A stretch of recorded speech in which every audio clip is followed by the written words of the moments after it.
Digital India.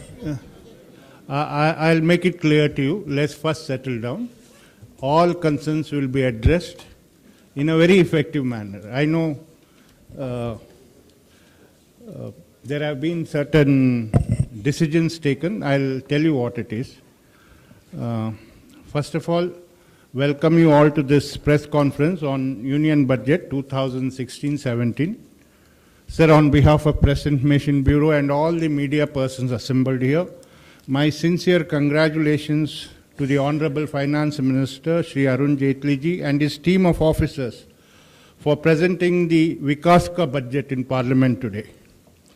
Sir, we are privileged to and honored to have you with us. I extend a warm welcome to you, sir. I extend a warm welcome to the Honorable Minister of State for Finance, Shri Jayant Sinha ji. My warm welcome to Shri Ratan P. Vattal, Finance Secretary and Secretary Expenditure, Shri Shaktikanta Das, Secretary Economic Affairs, Shri Neeraj Kumar Gupta, Secretary Disinvestment, Ms. Anjali Chipduggal, Secretary Financial Services, Shri Hasmukh Adhia, Secretary Revenue, Dr. Arvind Subramanian, Chief Economic Advisor. Friends, I really request you to stick to the points of order. It will help when you ask a question, you don't wrap in too many questions in one question so that all your friends will get an equal opportunity. And when you want to ask a question, kindly raise the placards kept in front of you. I will call out the number. Friends, the Ministry of Finance is first to go green, took a decision to print only a minimum number of copies of the budget. Therefore, this time the hard copies of the budget document are not being distributed to media persons. We have very few copies because if we distribute to some and not to others, you know what you all will do. However, all the budget documents are uploaded on the websites of the Ministry of Finance and Press Information Bureau. You can download them, you can look at them, use them as appropriately as possible. And lastly, I thank you for switching off your mobiles or keeping them in silent mode. Now I give it over to the Honorable Minister. Well, thank you very much for all being here. I'll certainly get an opportunity just now to interact with you. But before I do that, I think all the secretaries and the Chief Economic Advisor are also here. So they've been working overtime on all the budget proposal. So I'm first going to request each one of them to make a very brief comment in relation to the subject matter which is within their respective department. I think Mr. Vattal can start.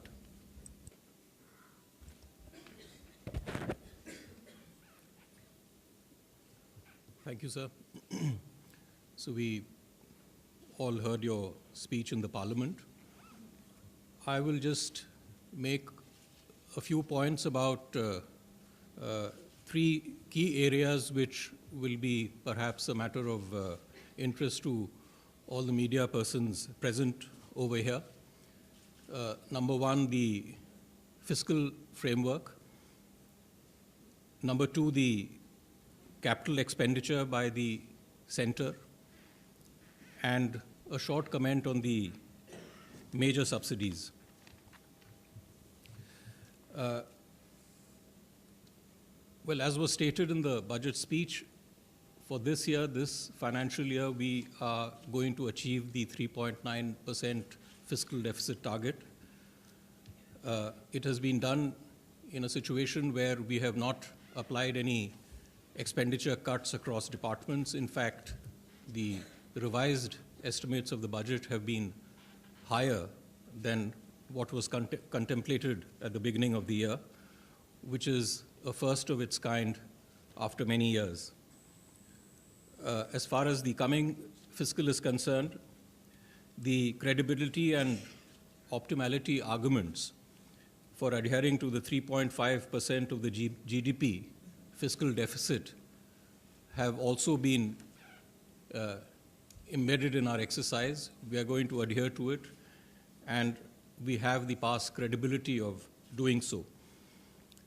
Even though it was difficult, we have taken a more national view and have honored our commitment to ensure that crowding out in the economy is minimized and domestic savings are available to the private sector for investments. Going forward, there will be, as far as the medium-term fiscal framework is concerned, it will be looked into because, as was mentioned in the budget speech, there is a debate about it's been 10 years old and it's performed well, the Act, and how we move forward is something will be looked into. But I may just say that we will have to look at issues of debt sustainability in terms of both stock and flow dynamics, and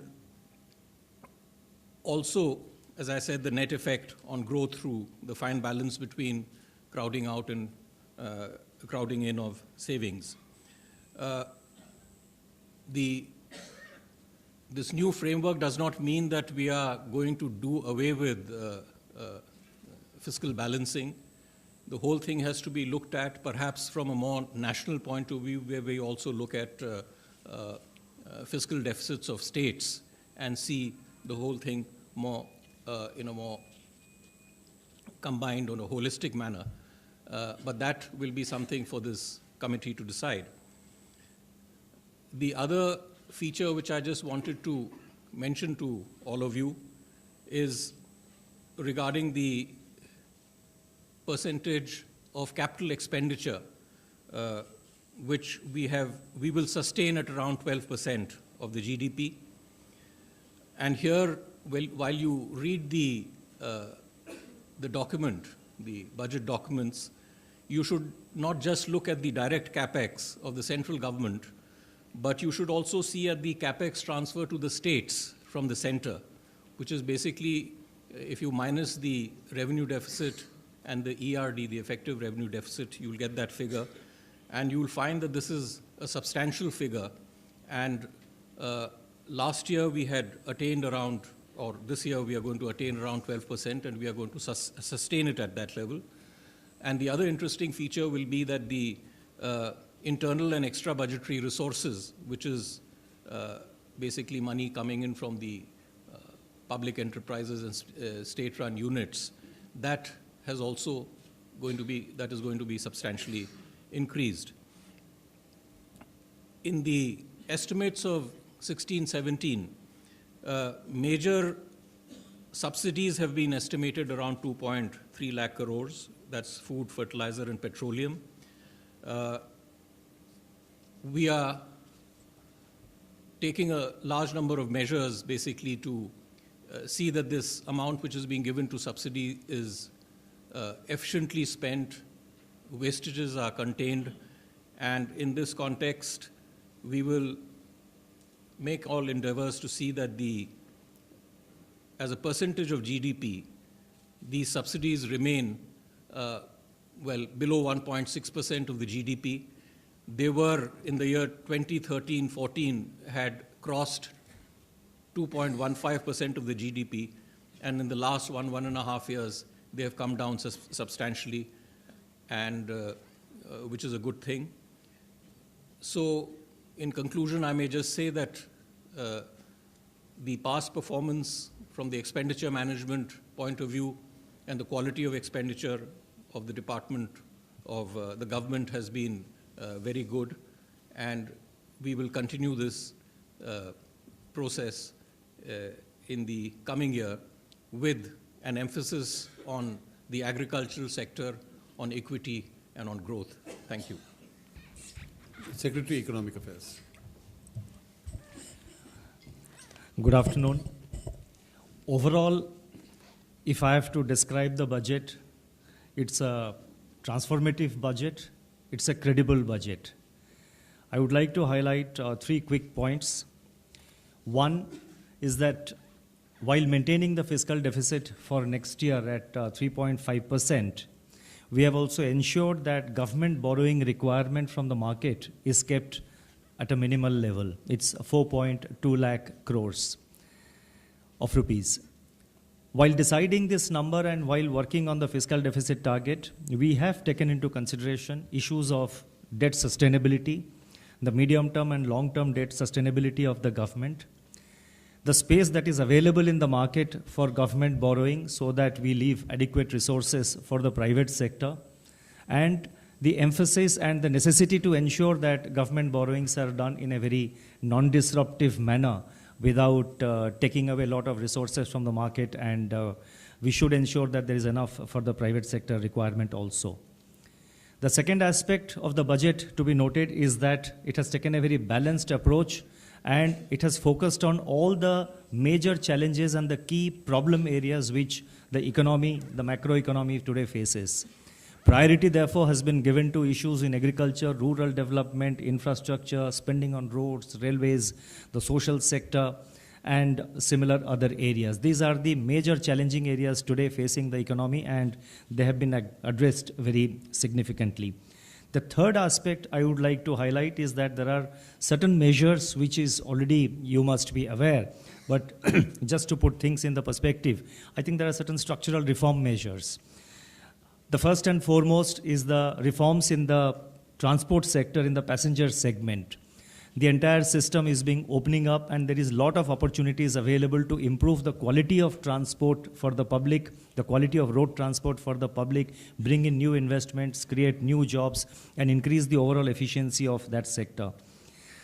Targeted disbursement of subsidy by way of the Aadhaar legislation, again, is a huge game changer, and that will bring a lot of it will prevent a lot of leakage and what I may call as a transmission loss, which takes place while the government subsidies and financial benefits are transmitted to the people who actually deserve it.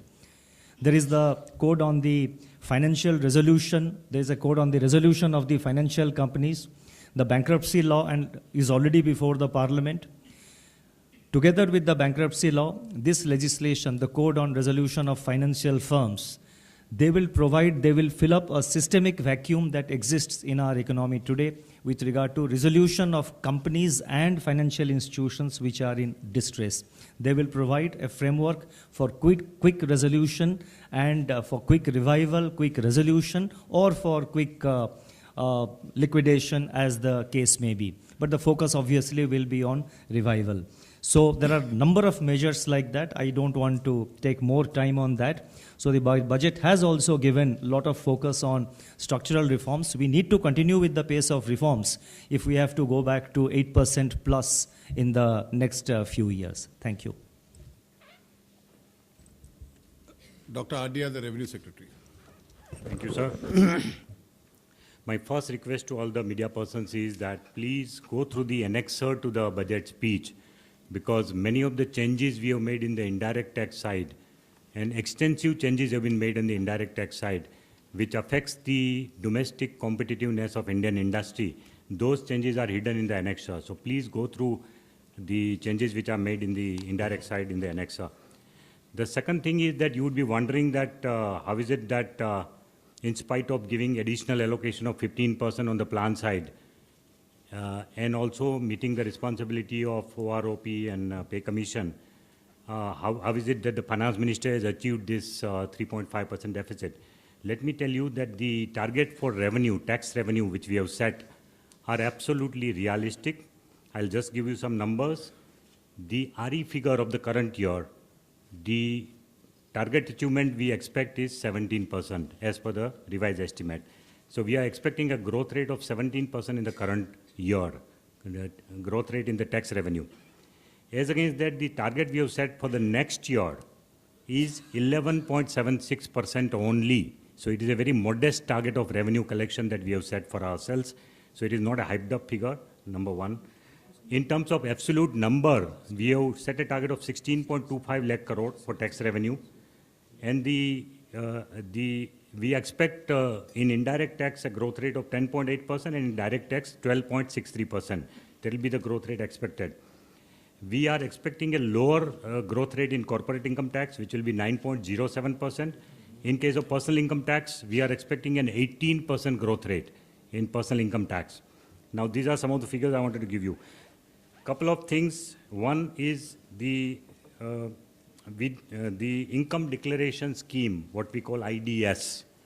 Now, that IDS is different from all other schemes in the past. As you know, in the past, there have been so many VDIS schemes in the past, but the most popular and the most yielding VDIS scheme was of 1997, wherein the government got about 9,000 crore plus as tax income.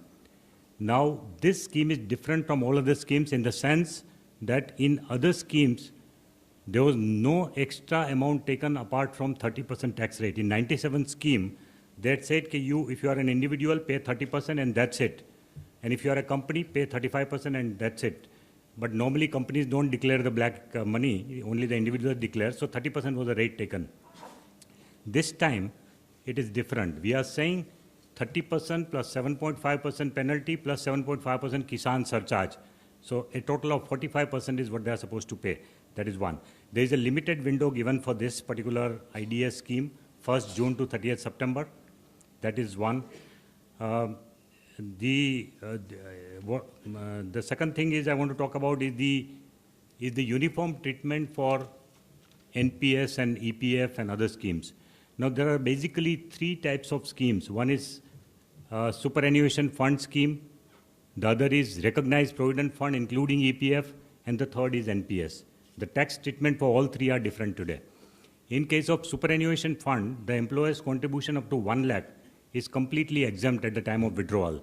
So if the employer is only giving up to 1 lakh, then the entire thing is triple E, exempt, exempt, exempt. In case of recognized provident fund, it is without any limit. Employer as well as employee can contribute any amount, and the entire thing is triple E. That means that even private individuals who are having a salary of 1 crore per month, they can join EPF, they can deduct 12 lakh rupees per month, and the entire thing will be tax-free for them when they withdraw. While in case of NPS, it was double ET, exempt, exempt, and tax at the time of withdrawal. We have tried to uniformize all these three schemes. So now what we are saying is, in case of all the three schemes, the contribution, in case of all the three schemes, the contribution of employer would be limited to 1.5 crore. That is one. So that is a limit we are putting. The second thing we are saying is in case of all the three, 40% of the corpus, when you withdraw at the time of retirement, it would be tax exempt. The remaining 60%, if you put it in annuity, again it is tax exempt. But if you want to take it home, in case of NPS, of course, there is a condition that minimum 40% you are supposed to put it in the annuity. That much you are supposed to convert it into annuity. So if you want to put only 40% in annuity and withdraw 20%, then you have to pay tax on 20%. But 40% will be tax exempt in case of NPS. We are giving this new regime for EPF because EPF people have already deposited and they are expecting their income to be tax exempt at the time of withdrawal. So whatever is the existing corpus, we are not going to touch it. I want to clarify that.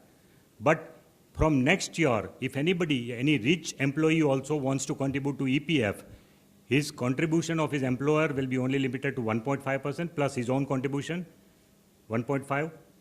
And then the 40% only will be available as a tax exempt at the time of withdrawal. But this will apply only to new contribution made after 1/4/2016. This is what I want to make it clear. And of course, the last thing is about the relief to small taxpayer, how much it is coming to, the quantitative figures of that. Well, we have given two reliefs to small individual taxpayers up to income of 5 lakh. One is the tax rebate is increased from 2,000 to 3,000, 2,000 to 5,000, which is a straight away benefit of 3,000 rupees reduction in their taxable income, in their tax liability. The second benefit of rental set off, deduction for rental, this thing. Now that comes to from 24,000 to 60,000, which means 36,000 rupees extra they can deduct from their income and 10% of that, because all these people are in 10% slab, will be a benefit of 3,600 rupees. So in all, the small people will get a benefit of 6,600 rupees out of this dispensation which is set out. Thank you. Secretary DFS, Mrs. Dugal. Thank you, sir. Friends, in addition to what my colleagues have said, let me draw your attention to the focus on creating and strengthening the ecosystem for doing business, for bringing efficiencies, and for increasing the credit footprint that this budget brings. This includes the ease of exit for companies and financial institutions that are not viable any longer, or to support their revival. You're already familiar that the Insolvency and Banking Code is already in Parliament, and that covers the resolution as far as companies, LLPs, partnerships with unlimited liability, and individuals are concerned.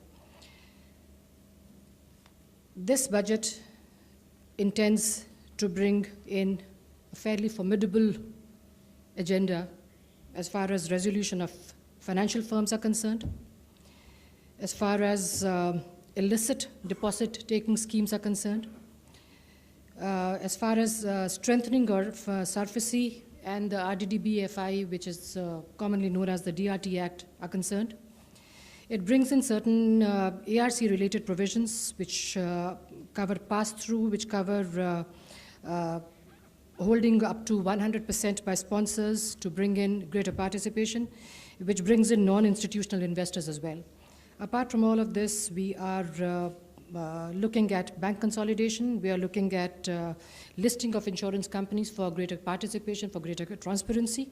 And we have set for ourselves, in line with our commitment to increasing the credit footprint, very, very robust targets under the Mudra scheme. Thank you. Secretary Disinvestment, Mr. Neeraj Gupta. Thank you, sir.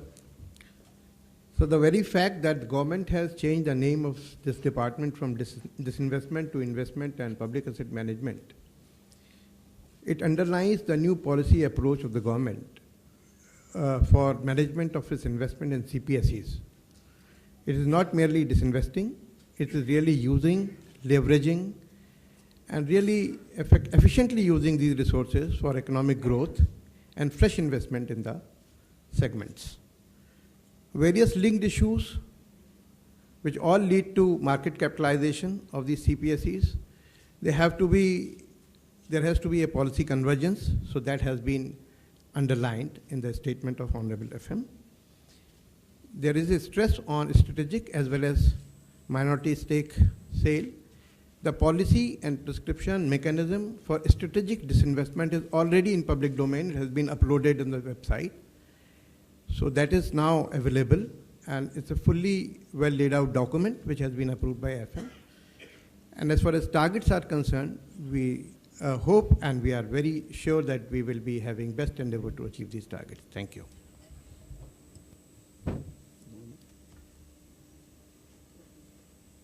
The Chief Economic Advisor, Mr. Subramanian.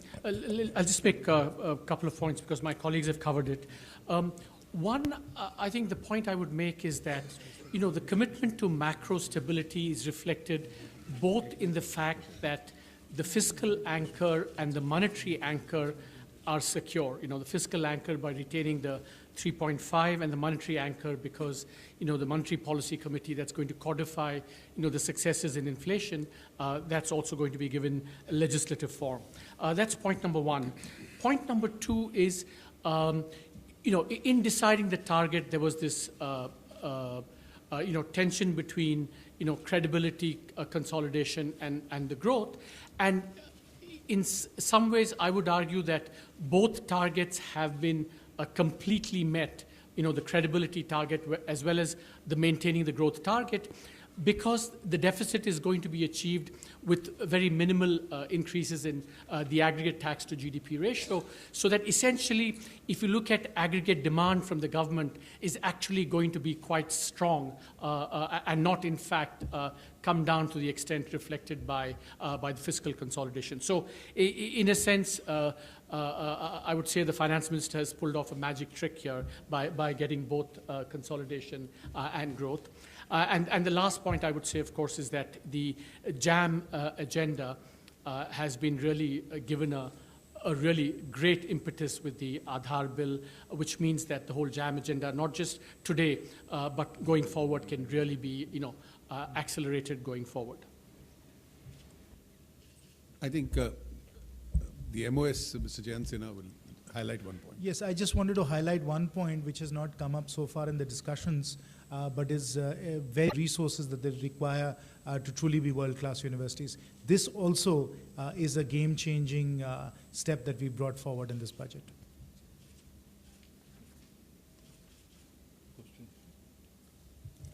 Yeah, we'll take some questions now. Let's start with 168. Sapna.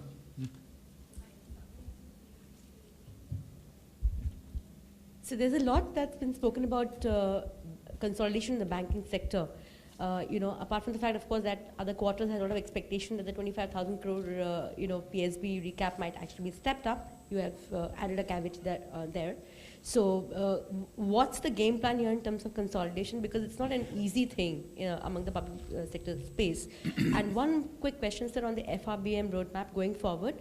Committee will be looking into things. What do you have in mind as of now? You see, as far as the consolidation agenda is concerned, as far as PSBs are concerned, the government has already said that it will bring down, in the long run, its equity. It's open to the idea of bringing it down to 52%. I made a specific reference in my speech to the IDBI, and that reference below 50% was in reference to the IDBI. I think the first and the immediate agenda is that we strengthen the banks. We strengthen them by recapitalization. What I have announced today is not the last word or the last amount as far as recapitalization is concerned. And therefore, be prepared, there'll be something more which will happen. There is some amount which is a carry forward of the current year, which is still to be spent. And thereafter, we are willing to look at consolidation.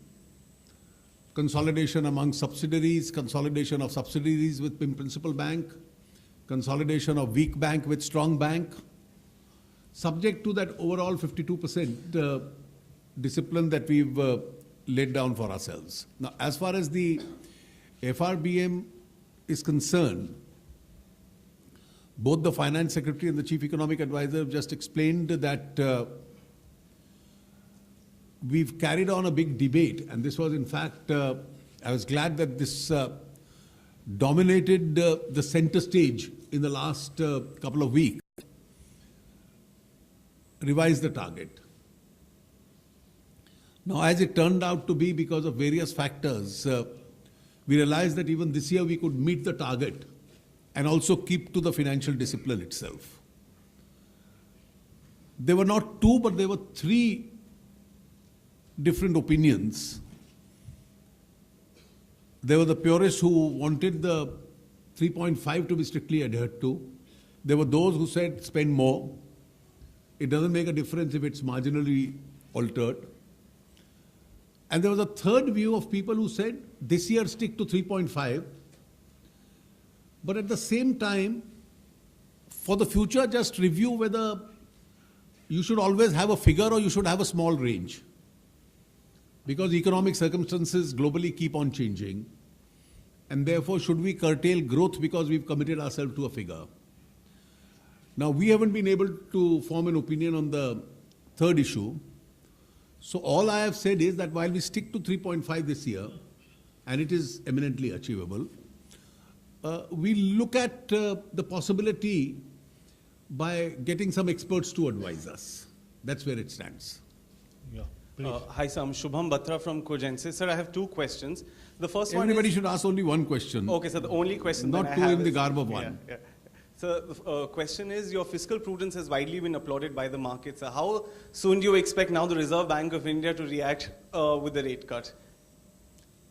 Well, I think it's a good question, but why are you addressing it to me? Sir, what is your expectation is what I'm asking. Thank you. Abhishek, yeah. 38. Conservative commentators are saying that this budget puts this government left of center and positions for the 2019 election. I think this is a kind of definition in which conventional minds in the media get struck.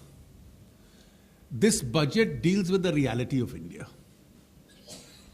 And the reality of India is that in today's economic setup, there is a serious challenge, if not a distress, as far as the agrarian sector is concerned. And therefore, you have to address agriculture, you have to address rural infrastructure. At the same time, you have to address physical infrastructure, social sector commitments. And therefore, this budget is a combination of several things. Now, if I just seriatim count them for you, where would you put infrastructure spending, which is a record high? Priority being given to agriculture and to rural areas. Targeting of subsidies through a legislation which I intend to introduce in the almost immediately now. How would you then call a reform in the transport sector? The most unreformed sector. So it addresses an area, city after city doesn't have a bus service. And therefore you are allowing entrepreneurs to put their own vehicles on the road and using the concurrent power under the Constitution to amend the Motor Vehicles Act and nudging the states to implement the reform. Introducing FDI, several areas we made changes, but then this is a change we've made for storage, processing and sale of food products produced and manufactured in India. So you link a very progressive FDI policy with the farm sector itself. Resolution of disputes, insolvency to resolution of banking distress issues, gas exploration, selecting universities, as Jayan just now mentioned, both in the private and the state sector, and developing 10 universities as globally competitive and creating an environment. Settlement of infrastructure disputes. Because all your stalled projects, so you've given a 3-point agenda besides the amendment to the Arbitration Act and the commercial courts. These are the next 3 agendas. I think this is one of the largest ever simplification of the tax laws. Presumptive taxation, salaried class has a very simple tax return. You are almost bringing business institutions below a turnover of 2 crores to that level. You are bringing bulk of the professionals to that level. And then taking a bold step on clearing the backlog of all your virtual table, the mess on the table as far as taxation is concerned, through various settlement schemes. Giving a boost to the housing sector. So how would each one of these from grass exploration fit into your definition of left or right? So this addresses the sectors which need to be addressed. And obviously rural India needs to be addressed the most. Yeah, Sisi. Sir आपने illegal deposit scheme की बात की कि उसके लिए एक regulation लाने की बात की है, चूंकि सेबी इलीगल डिपॉजिट स्कीम पे जो कर्व करने की बात की सर, सेबी रेगुलेशंस में 100 करोड़ के ऊपर ऑलरेडी जो CIS है उसके लिए रजिस्ट्रेशन है, तो क्या इस स्कीम में जो आप जो लॉ लाने की बात कर रहे हैं, मल्टी लेयर्ड जो स्कीम्स होती हैं, पॉन्जी स्कीम्स होती हैं, उनको भी कवर किया जाएगा? देखिए, इसमें ये जो लेजिस्लेटिव स्पेस है काफी हद तक ऑक्यूपाइड थी। कई राज्यों के अपने कानून हैं, कुछ प्रकार की स्कीम्स है जिसको सेबी देखती है। अब जहां पॉन्जी स्कीम से इंटरस्टेट इंप्लीकेशंस है उसको कौन देखेगा? इसमें एक और बड़ा प्रश्न भी आता है कि ये राज्यों के दायरे में है कि केंद्र के दायरे में है। और इस पे जब सुप्रीम कोर्ट गए राज्य तो उन्होंने कहा आपके दायरे में है, जब केंद्र गया उन्होंने कहा आपके दायरे में भी है। तो इसलिए इस सारे पक्ष को एग्जामिन करने के बाद हमें लगा कि इसमें आज भी गैप्स हैं और उन गैप्स को पूरा करने के लिए एक ओवरराइडिंग सेंट्रल लेजिस्लेशन चाहिए। देखिए, अब वो स्पेसिफिक जब लेजिस्लेशन बनेगा कि कितनी ऑक्यूपाइड स्पेस को छोड़ना है और कितनी नई स्पेस ढूंढनी है, वो लेजिस्लेटिव ड्राफ्टिंग का एक विषय आएगा। सर, मैं लक्ष्मण CNBC आवाज से यहाँ। सर, सरकार बार बार दोहराती रही कि हम GST लागू करने वाले हैं और जल्दी लागू करेंगे, लेकिन बजट में GST की तरफ कदम बढ़ते हुए बहुत दिखा नहीं, चाहे वो सर्विस टैक्स का मामला हो या फिर एक्साइज ड्यूटी का मामला हो। देखिए, GST संविधान संशोधन से लागू होगा और जितने भी हम टैक्सेशन डिसीजंस ले रहे हैं वो धीरे धीरे उस दिशा में कन्वर्ज कर रहे हैं, उसकी तैयारी हम रख रहे हैं। मतलब service tax suddenly standard rate की तरफ चला जाए ओवरनाइट, ये संभव नहीं है। तो इसलिए जितने भी छोटे छोटे स्टेप्स लिए गए हैं पिछले 2-3 वर्षों में, वो उस कन्वर्जेंस की दिशा में ही है। या 50 दे या सर, सौरभ, इंडिया टीवी से। मध्यम वर्ग को बड़ी उम्मीद थी कि इनकम टैक्स स्लैब में कुछ बदलाव किया जाएगा। आपने भी एक वक्त में वकालत की थी कि 1 लाख से 5 लाख तक टैक्स फ्री कर दिया जाना चाहिए। वो क्यों नहीं कर पाए और कब तक करेंगे? देखिए, जो टैक्सेशन में प्रिजम्पटिव टैक्स के माध्यम से और टैक्सेशन प्रणाली की सरलता के माध्यम से छोटे और एक मध्य दर्जे के टैक्स पेयर को रिलीफ मिला है, उसकी दिशा बहुत अच्छी है। इस बजट में आप थोड़ा गहराई से इस प्रिजम्पटिव टैक्स को एनालाइज करेंगे, जो व्यावसायिक को भी और प्रोफेशनल्स को भी मिलता है, तो उसका रिलीफ जिसकी आप वकालत कर रहे हैं उस दर्जे से कहीं आगे निकल जाता है। Sir, Dheeraj Tiwari from the Economic Times. So you have in the budget allowed foreign investment in CPSEs from 26 to 49%. Would that also mean that we can see a strategic sale in a company like NTPC?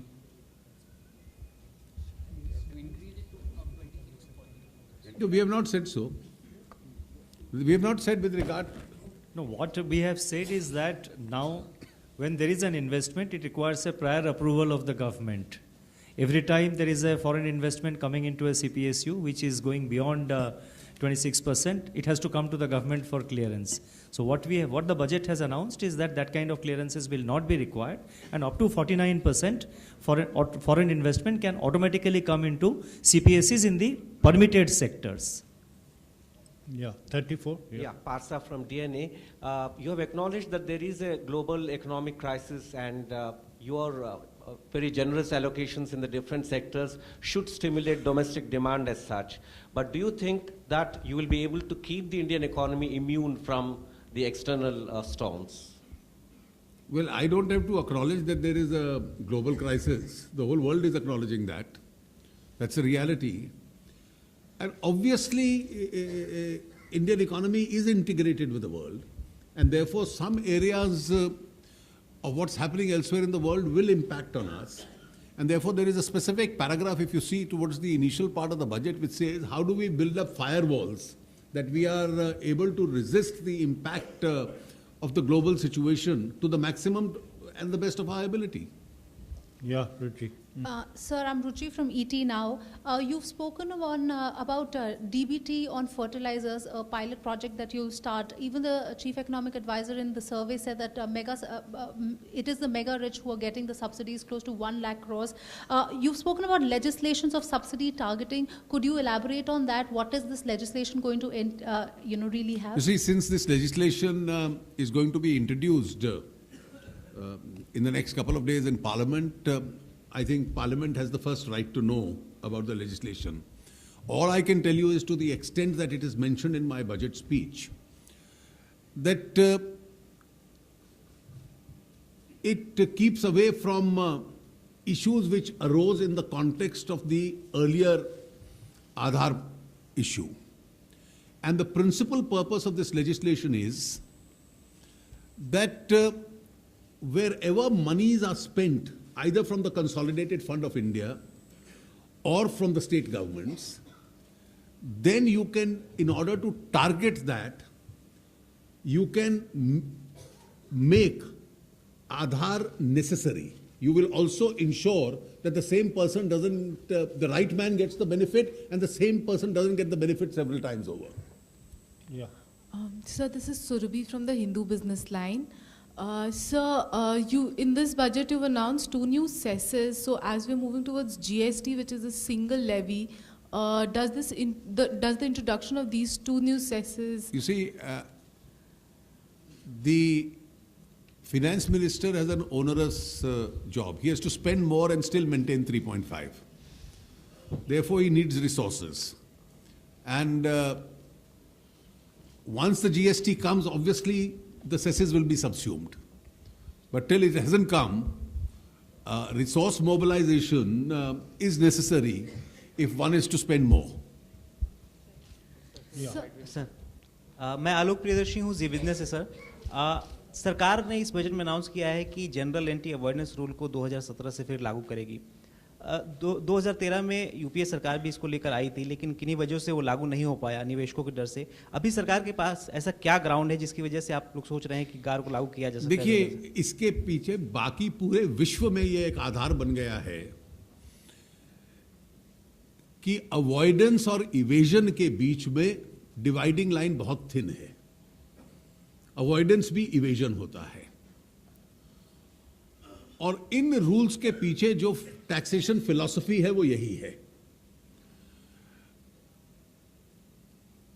अब इसके पीछे उस आधार जो है, उस आधार को कभी ना कभी भारत को स्वीकार करना पड़ेगा। There can't be premium on either avoidance or evasion. Yeah, please. Sir, I'm Ashutosh from Bloomberg TV India. Sir, you have hinted that there could be more announcement as far as the bank recapitalization amount is concerned. Now, if I refer to the economic survey, it has mentioned that the burden of recapitalization should be shared by the RBI also along with the government. So, could we see going forward something to that effect in the next financial year? No, I can't tell you just now, but we'll certainly look at the wisdom of the chief economic advisor and his suggestions. and ignore them mostly. 179 there. Rituparna from CNBC TV 18, right to your right-hand side top. Sir, you have done away with the distinction between plan and non-plan expenditure. So going forward, how do you ensure that you also synchronize this with how state budgets are also designed? If you can just tell us about that. Mr. Wattle. You see, this coming year will be the last year of the 12th five-year plan, and there's also no planning commission. We have the Niti Aayog.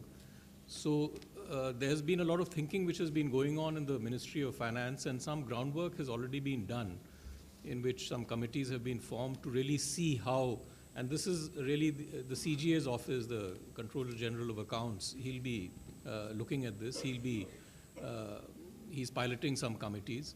And I've also taken some meetings with the secretaries of the state finance, secretaries of states, where we have actually sensitize them to this fact that because they also do their accounts on this plan, non-plan basis, that now this whole scenario will change. And we have formed these joint committees. We'll be looking at it, and the finance minister has given us 1 year to really make this shift.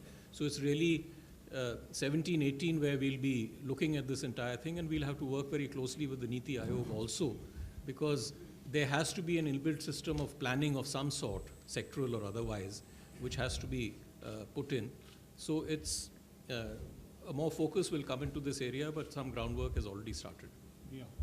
Hi sir, I'm Pavan from Newsrise. If you could remember well, 2004 when Chidambaram had started talking about the consolidation of public sector banks, there was a voice of opposition from the BJP and few other parties. And then came 2008 crisis. So if you are in favor of consolidation of PSU banks, what has changed since then?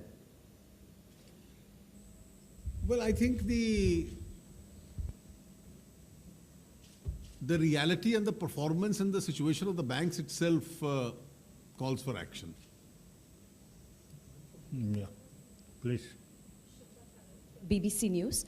I just want to ask about retrospective taxes. You've repeatedly said that there will be no retrospective taxes, yet Vodafone has recently got an income tax notice. Would you have mentioned something more in the budget? Did you want to tell foreign investors something more about this? First of all, let's be very clear. I had announced when this new government took over in the very first budget that this government will neither tax retrospectively nor issue any fresh assessment, any fresh notices with regard to those bills till a committee has cleared it. If there is a pre-existing assessment order, it doesn't disappear. And therefore, the assessing officer has to deal with the reality of that pre-existing assessment order. I had hoped that some of these disputes could be settled through the judicial tribunals or courts in the meanwhile. Many have been. Very few remain. The government has shown its keenness to even clean that aspect up. And therefore, I have taken one more step in that direction.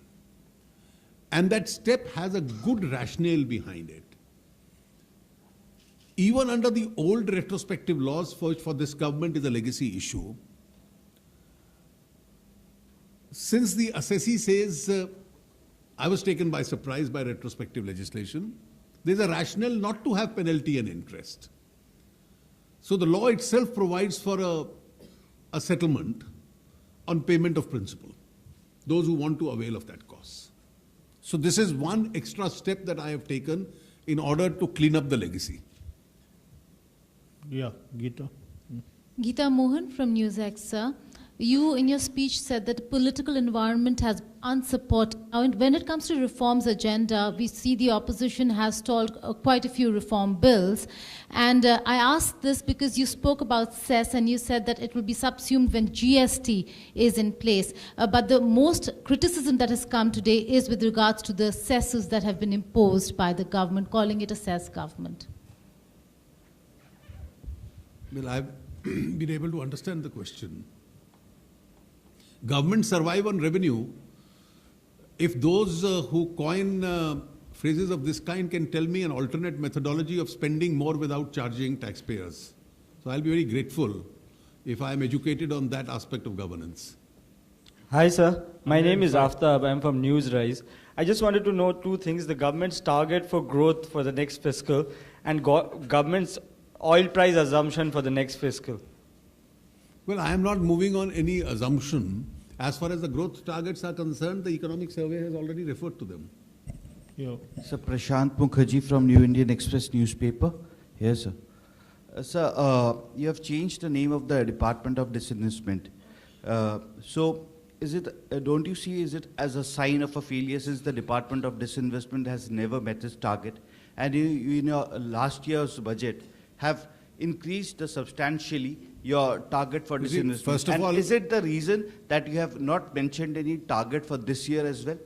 You see, the target is there in the documents. You read them carefully. in the last 21 months, we've achieved a better track record on divestment in terms of quantum than any government in the past. Now, we couldn't achieve our target, obviously, because the markets were very volatile. And therefore, if we were meeting our fiscal deficit targets even otherwise, I don't think there is any well-advised policy that we must sell when the markets are low or markets are volatile. Now, as far as changing the name is concerned, what the Secretary Disinvestment has already explained to you, it's management of government investments. And management of government investments really means it's a money belonging to the government or the people of India. Whether we must have 80% equity in a company or 70% equity in a company, or we must have 2 new highways, both are investments on behalf of the people of India. So instead of having 80% investment in a company, I have 70% share, and in the process, if I can have 2 new highways, it's a matter of policy. So it's management of the government investment. We'll take last 2 questions, 81 and 161. Hello, sir. I have 2 questions. One, how much have you set aside? One question, please. How much have you set aside for 7th pay commission payout? And you have budgeted about 99,000 crore from a spectrum auction. If that doesn't materialize, how challenging will it be for you to meet 3.5% Well, of the I fiscal can't answer deficit? hypothetical situations. If you see the TRAI recommendation, they have foreseen a bonanza of something like 5 lakh crores, of which we get 25% in the first year. Well, I have budgeted on a far more modest estimate. What about 7th pay commission payout? Well, we factored in significant part of the 7th pay commission. I've said in my speech itself, the Secretaries Committee will decide the eventual amount of liability that falls in the government, but a very significant part of it we've already factored in. Yeah, 161. So Anvesha from Bloomberg TV, just wanted to know how much are you expecting to collect from the domestic black money compliance in this fiscal? Well, let me clarify. When we fixed the fiscal deficit targets and various questions like spectrum, disinvestment and oil prices, these are the various variables which are raised. All the 4 schemes which I have announced, the taxation schemes, number 1, disclosure of income which has escaped assessment or disclosure, the direct tax dispute settlement scheme, the indirect tax dispute settlement scheme, these are both at the first appellate level, and the retrospective tax, payment of principal amount of tax. In the quantum of revenue that we anticipate, we haven't factored in significantly into our revenues. So whatever we are able to realize from these 4 schemes, I think will make the management of accounts somewhat simpler. That's really the last question. Yeah. Yes, speaking. Shams from Urdu Media. Sir minority से related आपका जो आपने बहुत थोड़ा सा अपनी speech में किया, तो ज़रा उसको एलेबोरेट करेंगे कि इस स्कॉलरशिप में कितना बढ़ाया। और एक खबर ये आई थी कि हज अफेयर्स को भी माइनॉरिटी इसमें मिनिस्ट्री में लाएंगे, तो क्या उसके लिए बजट में कुछ प्रावधान है? ऐसा है कि जो एग्जिस्टिंग योजनाएं हैं स्कॉलरशिप्स की, उस्ताद स्कीम प्लस दूसरी जो स्कीम्स हैं, उन सब के लिए जो इस साल का प्रोजेक्टेड एक्सपेंडिचर है उसको बजट में प्रोवाइड किया गया है। ये मैंने अपनी बजट स्पीच में भी कहा और जो अकाउंट्स बजट डॉक्यूमेंट्स में है उसमें भी ये है। Thank you. Thank you, sir. And friends, kindly join for tea on the 4th floor.